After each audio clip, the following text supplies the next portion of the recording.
Hey guys, welcome back to the Snyder Family Homestead. Today we are picking mulberries and it's a pretty good harvest. Just bring you in, show you a little bit what's going on. Got some nice ripe berries in here. Alright, the lighting is much better now. Here, I'll just try to show you here if the autofocus will work. I got a lot of nice berries. Like I said, I've already picked some, but they're everywhere. The birds have been in here, so they've gotten a lot. They've gotten their fair share. Just out picking mulberries. Very bountiful, but you will get the dirty fingers.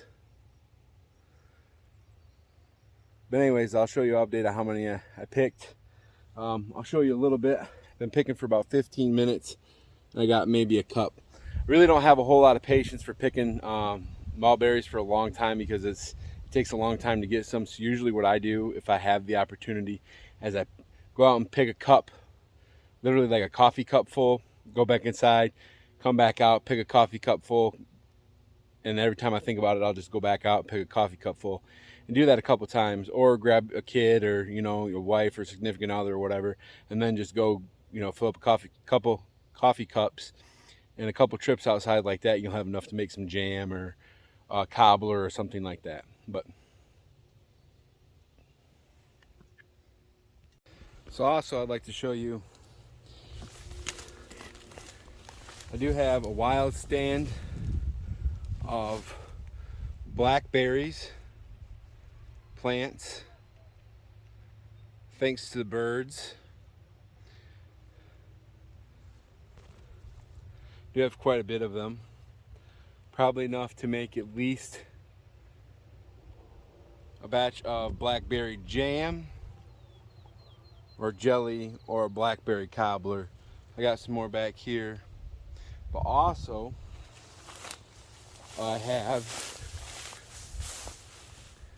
black raspberries, as you can see here, wild black raspberries. Some I grew up also calling them black caps as well. And then I'm going to take you around. So I'm going to take you around, but I'm going to talk. So on the property, like I said, I have 5.5 acres, and what I'm walking around right here is a stone pile. And like I said, the person we bought the property from, I met her, and she her family had this property since before the Civil War, and she believes that there was a barn here at one time because there was a lot of old timbers here and all kinds of rocks. So this is a huge rock pile here. She remembers her uncles and her father bringing giant rocks up here. And I'll show you the rock that she told me that she watched them bring up here with a team of horses. And it's this big rock right here. That is a huge rock. I'm like real big. Like I'm gonna stay next to it. I want to turn it around.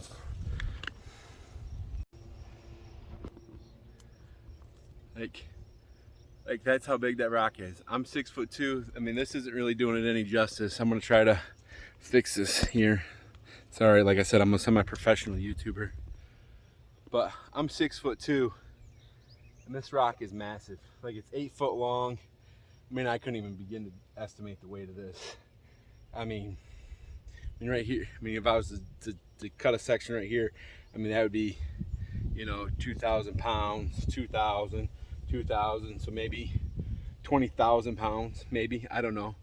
I'm sure there's people out here that can give a way better estimate than I can, but for a team of horses to put this rock right here was quite the feat, and she said she remembers that, watching a team of horses. I don't know how many teams, because a team of horses operate in 2. I don't know, but she said it was quite a few teams of horses to pull this here.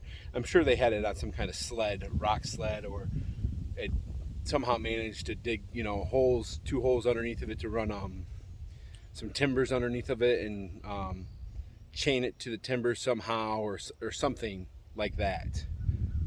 to sled it here, because I don't think they could just pull it here like that. But because I'm underneath the mulberry tree here, I wanted to show you something else that the birds. I'm just fixing my camera here. So I also I'm gonna have a good supply of wild grapes if I can get to them before the birds do. I mean, they're all through this tree. The lighting's not very good, I'm sorry, and autofocus, but they're right there. I have picked wild grapes in the past and eaten them, and they were super sweet, super delicious. There's a lot of these, so what I would do is I would just crush them and make juice for jelly for them. That's pretty cool. So this rock pile right here, so I have that main mulberry tree right here, which has 3 main huge trunks sitting off of it. I got a smaller mulberry tree over there, and then I also have the grapevines, which you see the grapes right here. Then I have the black raspberry patch over there, and then I have the blackberries. And some of those blackberries are starting to come up and ripen. Try to find you in the lens. There you go. There's quite a few of these. But unfortunately, now that I've been walking around in this black raspberries, blackberry, grapevine, and mulberry patch in this rock pile, I'll probably end up with also a healthy dose of poison ivy. That is extremely unfortunate for me because I'm very allergic to poison ivy. I've clearly not have learned my lesson over my years. I'll be 36 this year, and I think I've gotten poison ivy almost every year. So, except for those first 6 years. So this would be lucky number 30 years, because I'll be 36. So this will be like my 30th year of probably getting poison ivy. So I'm gonna go inside now that I've noticed that I've stepped in poison ivy, a nice lovely bunch of it. I'm going to wash myself. So, which will hope save me from a round of steroid shots and pills and cream. Thanks for tuning in for the Snyder Family Homestead.